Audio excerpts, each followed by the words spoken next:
Ladies and gentlemen, boys and girls, welcome inside to the luxurious League Unlocked studio. Eric and Mark here with you guys as we continue our descent down the madness that is the off-season. Still waiting for all that breaking, exciting, crazy confirmation news, but we got progression every day at the very least. New rumors are always coming through.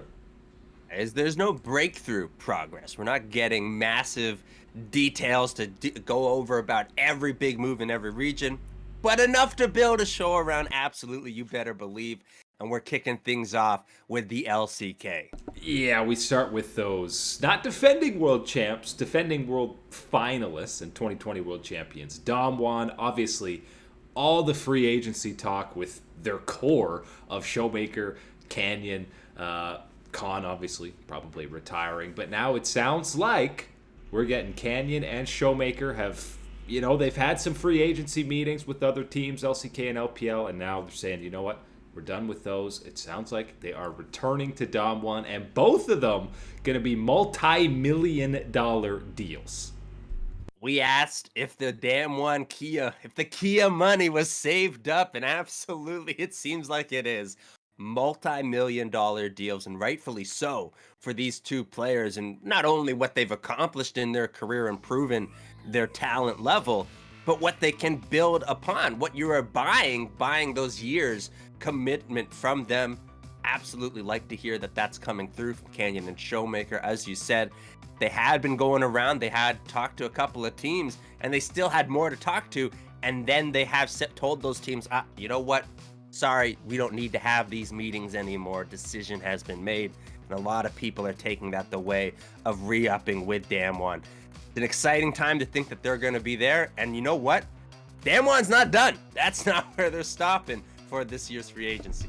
No, we're getting pretty much the rumor for their entire roster. We know that Nuguri is probably coming back to the LCK. He's been linked to T1, but now it sounded like he's getting a reunion with the boys and say that top side, Nuguri, Canyon, Showmaker worked pretty damn well in 2020. So it looks like he's going to be replacing the guy who replaced him in Khan for the top side. So we get that full reunion, and the bot lane, probably the biggest question mark coming into how they would change it. And it sounds like after Dom became a free agent from Nongshim, he will be joining alongside Kellen. And to that I say, there was a lot of rumors about tampering with that specific bot lane. All of a sudden, it sounded like it might have been Damwon.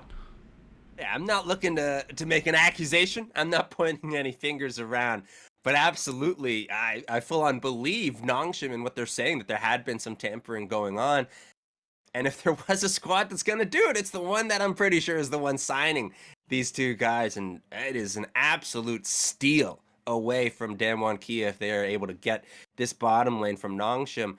Last year, a lot of people looked at the success that Nongshim had, and there were various things to talk about going well, including Peanut and his job and really resurgence in the jungle for the LCK.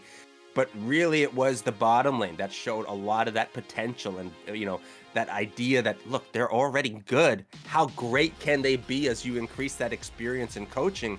Adding them to a Damwon Kia lineup with a lot of skill already, and then thinking about, as you said, before we got to this, Nuguri coming back into that lineup. It is an exciting time to be thinking about Damwon Kia making that revenge trip back to a World Finals for a third time. We've also been getting multiple sources now kind of saying that not just Damwon, but multiple LCK teams, they're willing to spend money and are spending money this offseason. All it takes is EDG or the LPL winning a finals, and then Korea says, okay, maybe we do need to step it up. But this roster, if you got Nuguri, Canyon, Showmaker, Dom, and Kellen, yeah, that's looking like the LCK title might be staying put. Absolutely, and you're right. The pressure from the LPL growing in the last couple of years, the way outside of Damwon's success has been LPL domination. The LCK certainly doesn't want to see any more of that than they have to, and the combination of just how good this year's free agency pool is across the globe, every single region star player. That's where you're starting to see this come through. And again, I agree. I am very happy to see that the response has been LCK teams saying, okay, open up that checkbook, let's sign some players. And one of the other teams that is looking to spend some cash is the Afrika Freaks, and it sounds like the first edition, at first we saw them basically release everybody not named Keen entering into free agency. So they're almost starting from blank, but keeping Keen. That's the piece to keep. It sounds like now first step is going to be Teddy coming over potentially to start that bot lane for them. And listen, Keen and Teddy as two foundational starter pieces are pretty damn good. We've also got Afrika. They are fully involved in the Chovy sweepstakes. We don't know where he's going, but they're involved. Oh boy, here we go, my man. It's gonna get good. The Afrika Freaks, yes, as you said before, cut house pretty much entirely, except from Keen. The one that everybody, ourselves included, would agree is the player you need to keep, need to continue being involved, let alone building around for your League of Legends roster. Adding Teddy is an immediate pillar in your bottom lane that you can use to support the entire organization and what you need to do as well outside of just Keen. So you've covered both the top and the bottom side of the map immediately. And then, as you mentioned, being in the Chovy sweepstakes.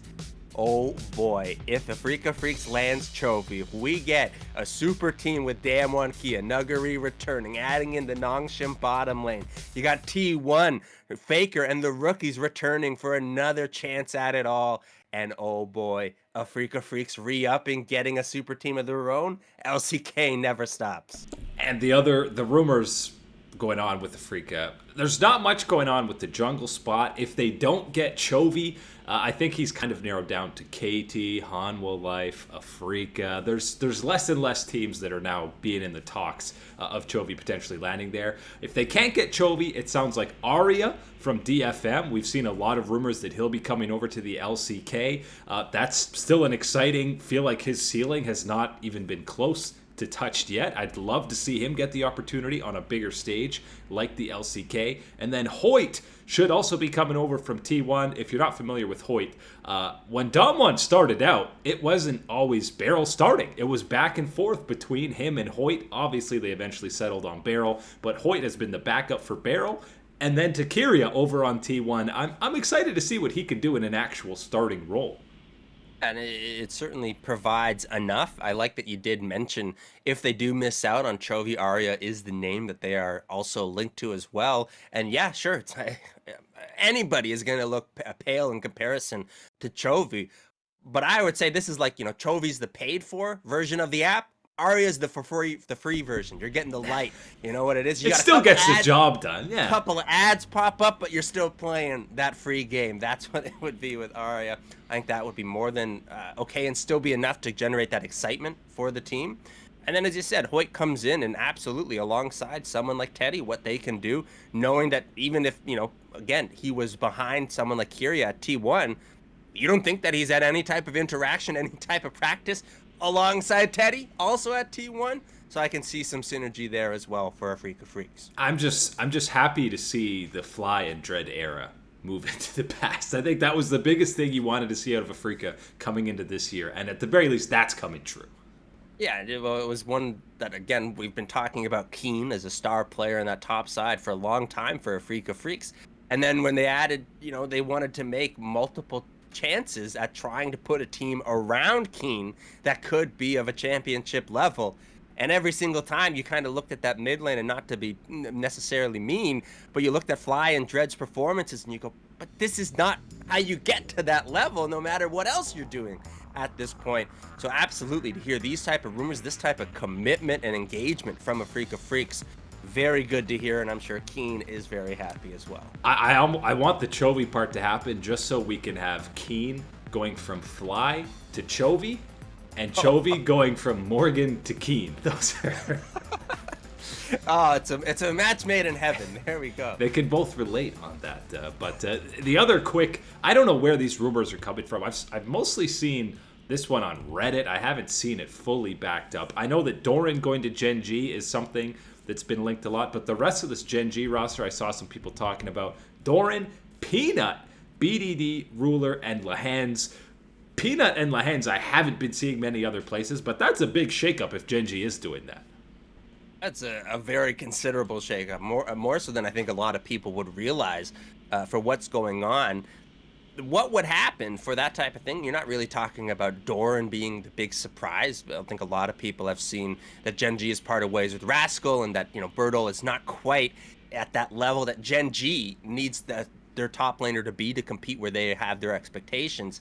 Peanut coming in is that big surprise for me, because absolutely, you look at his performance last year with Nongshim, it was one of the better ones of his career and one of the better ones in the LCK. So that's not the surprise there, but it's the difference that he provides compared to someone like Clid. And Clid is still a top level jungler for Gen G. But if Gen G is looking to shake things up from how, I guess boring we like to call them at times. Peanut ain't boring.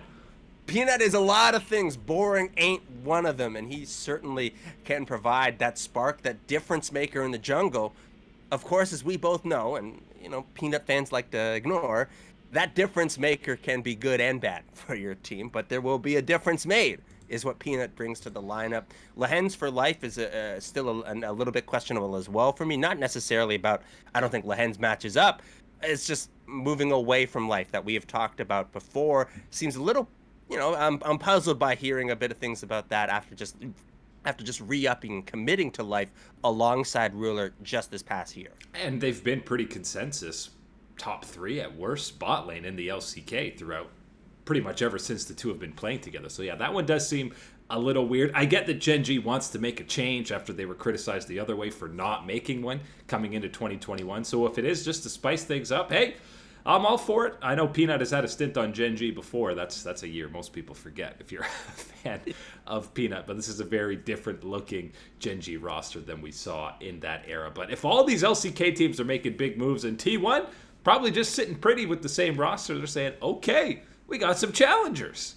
Absolutely. And, you can talk about the T1 were in conversations, and they should have been conversations with Nuguri about possibly looking to add him to that top side. But as you said, standing still, or, losing out on Nuguri and then standing still type of situation for T1 is absolutely no loser's consolation, man. When you have got the potential skill and talent that these young rookies have, alongside, of course, our man Faker in the mid lane, there is no need. And you see these other challengers rising up, talking about a freak of freaks, some changes with Gen G retooling up.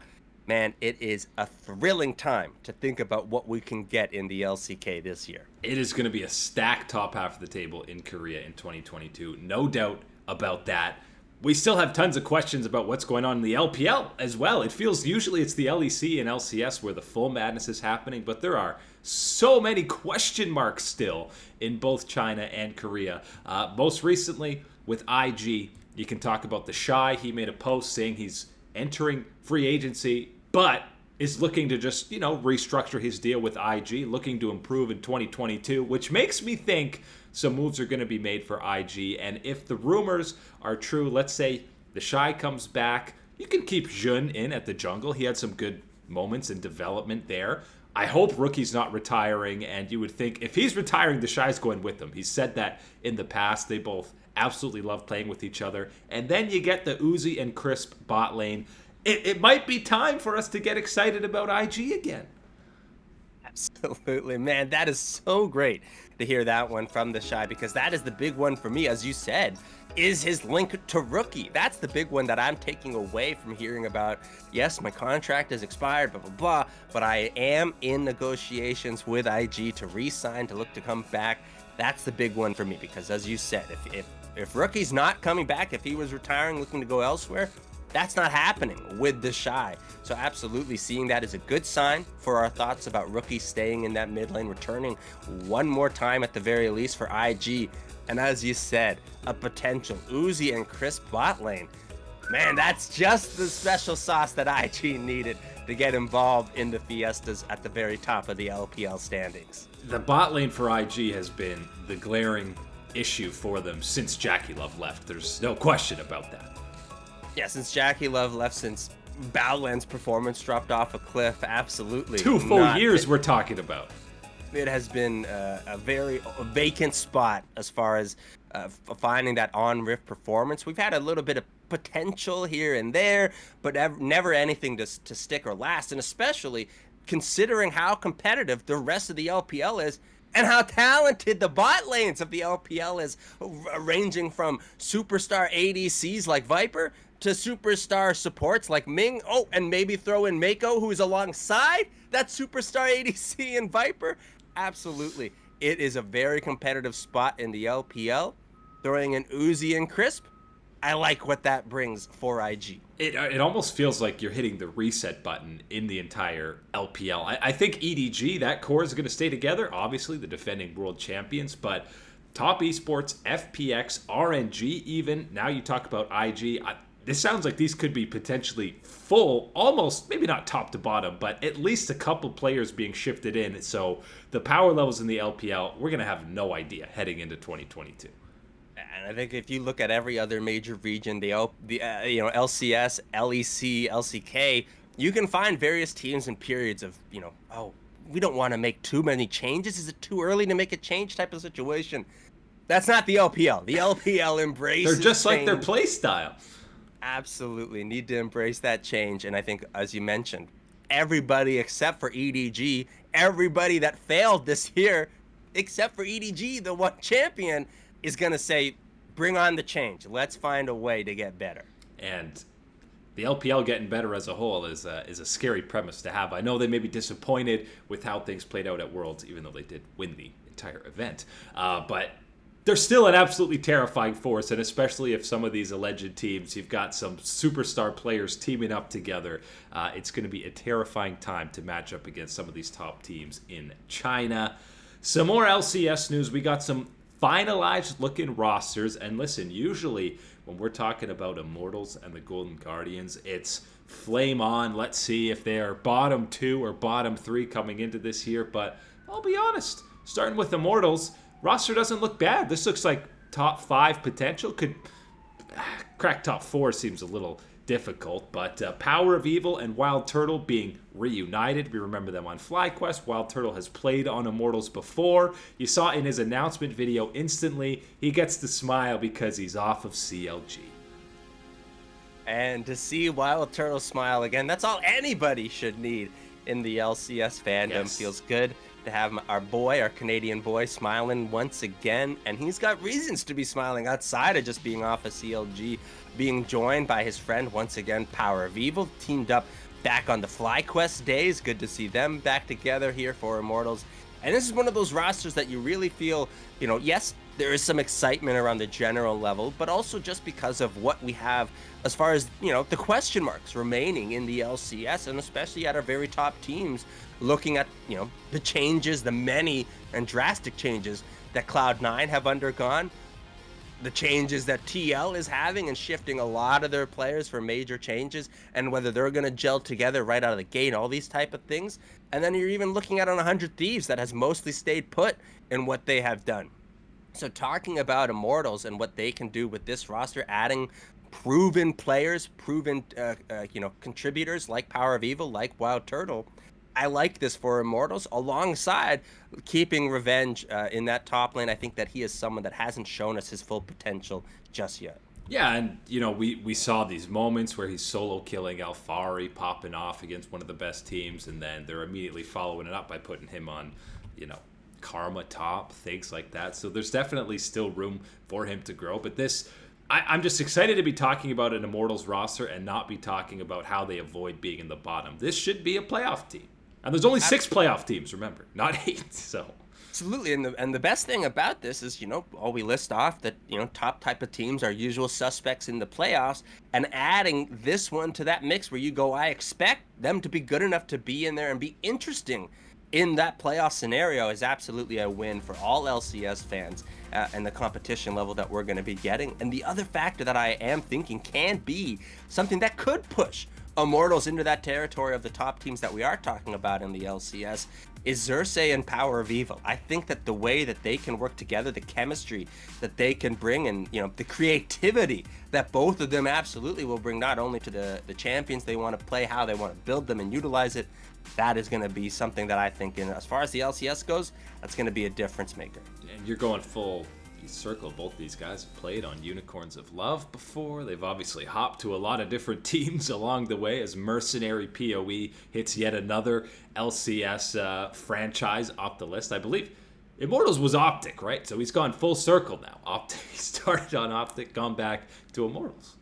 Hey, he's gonna have the best esports gaming den when he retires, my man. He's gonna have A lot of jerseys. all the jerseys with Power of Evil on the back, PoE. It's gonna be one hell of a gaming room. And yeah, you know what? I would check that out. He'd probably be proud of that one. A lot of his success in the LCS, even though he hasn't won a title. The other squad that we're used to talking about at the bottom, the real bottom feeder, are the Golden Guardians. When they lost this core that went to 100 Thieves and ended up winning the title, he probably felt a little sad as a Golden Guardians fan. This roster that they're sporting for 2022, Licorice, Pride Stalker, Ablaze Olive, Lost, and Ole.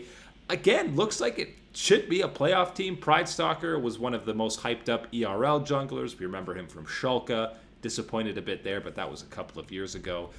Licorice looked so much better on this squad than he did when he was on FlyQuest. And Ablaze Olive, even when the Guardians were looking pretty bad in 2021, he was the lone bright spot.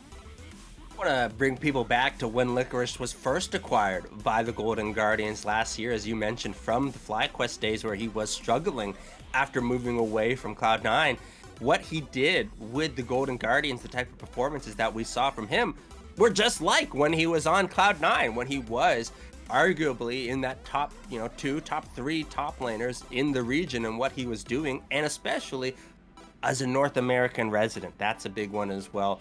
Golden Guardians picked him up last year. They found success with him, with the roster, keeping him. Ablaze Olive, as you mentioned, someone that is continuing, albeit whatever speed you want to grade it at, he has continued to progress since obtaining this starting spot with the Golden Guardians, and that's good to see, as well as the changes that you said, the additions that are coming in for this team. And I want to focus in on that bottom lane, Lost and Ole. I think a lot of people are focusing too much on the negatives from Lost, or the mistakes from Lost during his time on TSM, and not realizing the positives and the gains and the experience that he did have last year, and what that can mean bringing it to a Golden Guardians roster alongside Ole coming back into the scene. I think that this is absolutely a reason to be excited, cautiously excited, and levels of excitement lowered to Golden Guardians excitement levels, but excitement should be there.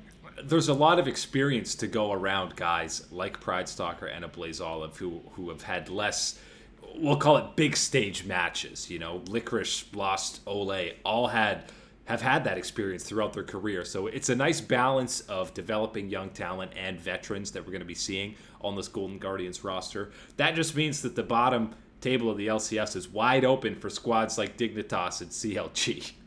Oh, we were just talking about positive stories in the LCS, talking about how good we feel that we're going to get an Immortals in playoffs, and they should be interesting there. Golden Guardians bringing up their level of competition. There's got to be someone hanging out at the bottom.